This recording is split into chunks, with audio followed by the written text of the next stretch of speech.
All right, now that we have the concept of a polynomial time approximation scheme, let's actually see one. So this is a polynomial time approximation scheme for the optimization version of the knapsack, so the 0-1 knapsack problem. So for 0-1 knapsack. And here's the idea. And you've actually seen variants of this in the past. So you actually, without knowing it, you implemented an uninteresting special case of this in project number 1. All right, so here's the idea. First, you choose a number k.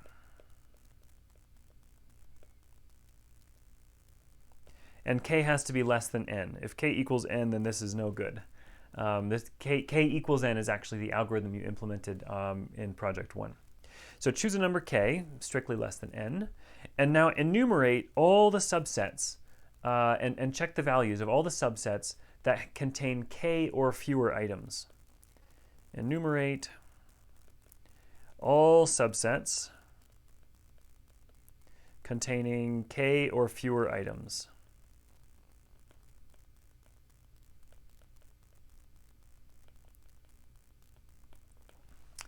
Okay, there's a number of these, but it's not a ridiculous number. Like, this is still going to be polynomial in n, and I'll show you that in a second.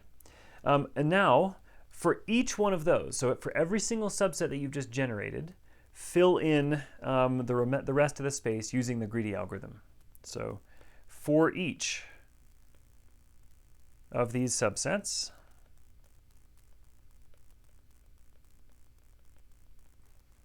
fill in the rest of the space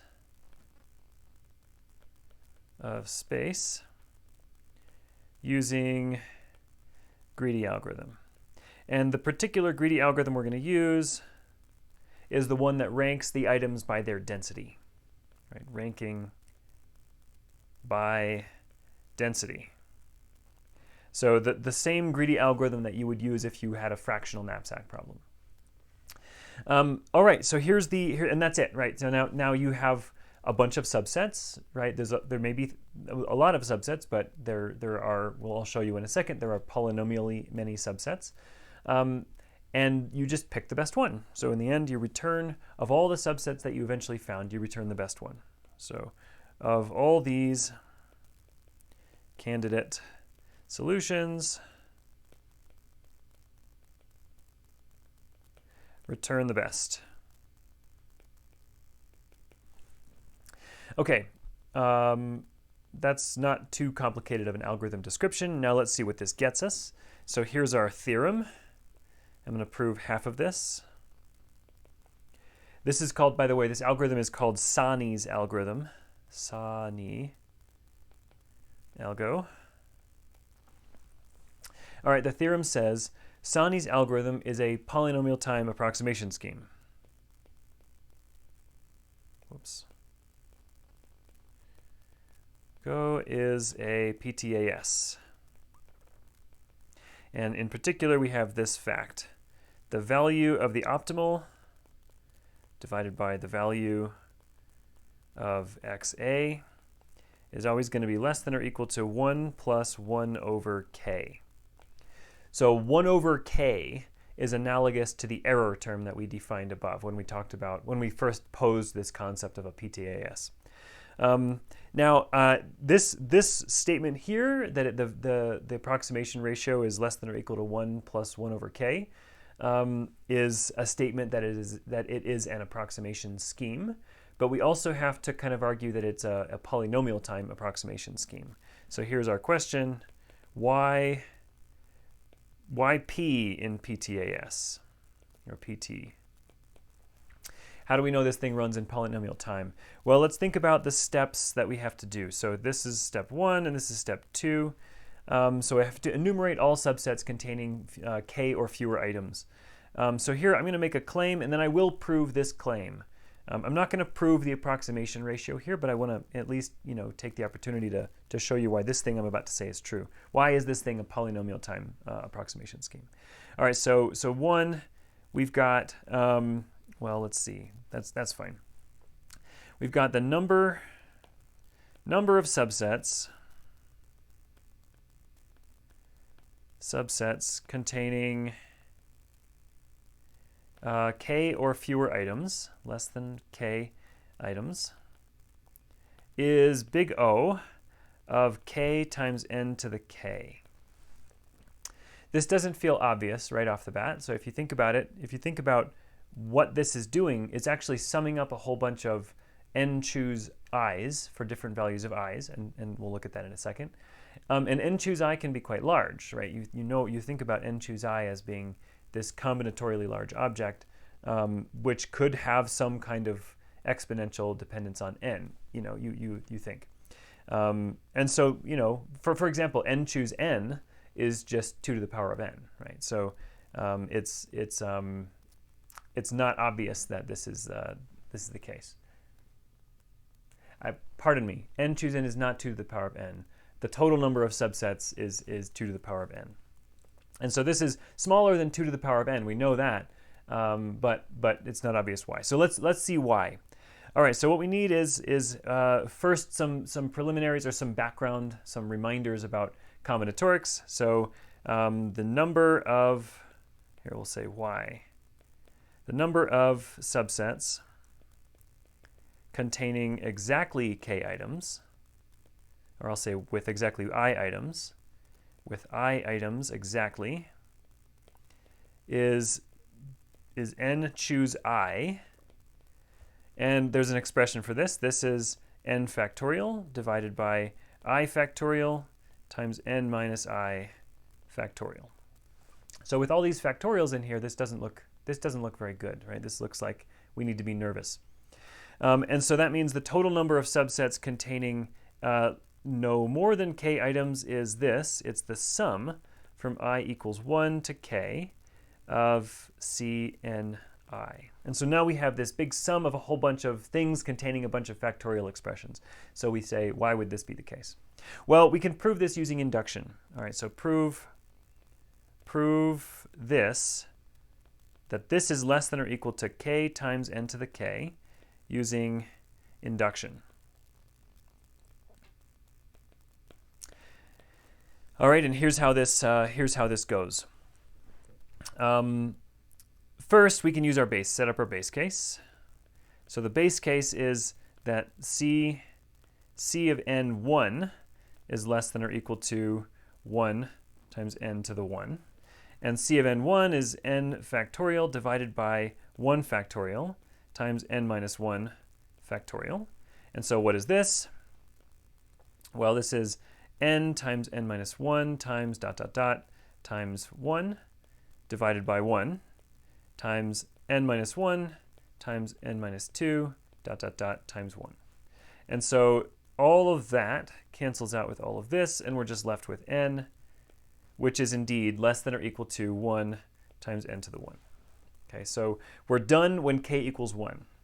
So now the inductive step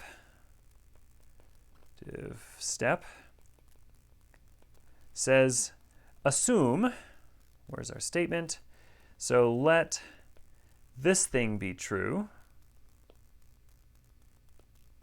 Copy, paste, and bring it down. So let this thing be true. And now what we want to prove is the following. So we want to show this. We want to show that the same statement is true if we index k up 1. So if we say instead of the sum going from I equals 1 to k, we have the sum going from I equals 1 to k equals, or from I equals 1 to k plus 1. And then we want to show that the upper bound is k plus 1 times n to the power of k plus 1. All right, so let's break this apart. Here's our proof. So we take this statement here. This is the thing we want to show a fact about, and we write it out. And we say, all right, this thing, what do we know about this? Well, this equals something that we've seen before. Okay, so it equals this. I'll take off the first k terms and put them in that sum, plus c of n k plus 1. Okay, so it equals the first k terms plus the last term. All right, and we know something about this, right? We know something about this because it comes from our given, right? So we know that fact. So we can say This is less than or equal to k times n to the k plus n choose k plus 1.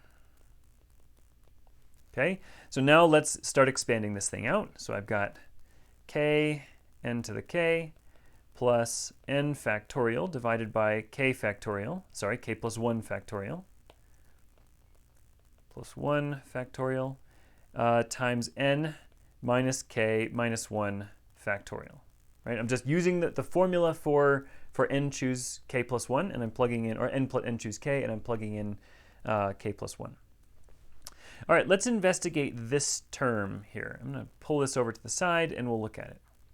So this term is n times n minus 1 times n minus 2 times dot, dot, dot, all the way down to 1, divided by k plus 1 factorial times n minus k minus 1 times n minus k minus 2, okay, times dot, dot, dot, all the way down to 1. So this term here is going to cancel with a whole bunch of terms up here. And so what we're going to be left with is n times n minus 1 times n minus 2, dot, dot, dot, all the way down to the last thing that didn't get canceled is n minus k. Okay, all divided by now k plus 1 factorial. All right, so now let's just focus on this piece. And let's take a look at this. Notice here that I have exactly k plus 1 terms, and all of those terms are less than or equal to n. So the numerator of this thing is going to be less than or equal to n times n, all k plus 1 times. Okay, so the numerator of this thing is less than or equal to n to the power of k plus 1, and then the denominator is just whatever it is. I'll do one more bounding step, and this is a really aggressive bound, so I'm not pulling any punches here. I'm saying, I don't care what it takes, I'm going to get this bound, and so I'm going to just ignore the denominator. Okay, so I can't scratch it out there, but what I'm doing is I'm saying that this whole thing has to be less than or equal to n to the power of k plus 1. All right, so I mean, this is a very, very loose bound, because k plus 1 factorial could be a massive number. But regardless, it's a bound, right? It's a true, correct bound. So now what have I done? Well, I showed that this whole term here, switch to blue, this whole term here is less than or equal to n to the power of k plus 1. Okay, so now let me go back over here, zoom back into this, and continue my work. So now I have k times n to the k, or sorry, this is less than or equal to k times n to the k plus n to the k plus 1. I'm going to multiply on another n to the first term. So this is less than or equal to n to the k plus 1 plus n to the k plus 1. And this is equal to k plus 1 times n to the k plus 1, as desired. So in the end, we wanted to show this thing. And what is that? Well, we just have this long chain of inequalities that takes the first piece of it, puts it here, and then inequality, inequality, all the way down to the thing we wanted to show. Okay, so there we go. We're done with that bit of proof. All right, so now let's get back to what we were trying to show. So we wanted to say, okay, there's the number of subsets containing less than or equal to k items is this. Now that's polynomial in n. Now for each of those subsets, so for each of those subset, we have to run the greedy algorithm, which runs in O of n time. So run greedy in O of n time. Okay, so I've just taken this many subsets, and every single time I ran an algorithm that ran in that time. So overall complexity, the overall time is big O of k times n to the k plus 1. Okay, and this is polynomial in n. Notice it is exponential in k, and so that's the flaw in this algorithm. That's what makes this a little bit, possibly a little bit disappointing. is that sure, we have this algorithm that's polynomial in n, but in order to achieve an approximation bound, we have to make k quite large, and this is exponential in k. Okay, so that's the only kind of downside of this as we see it here.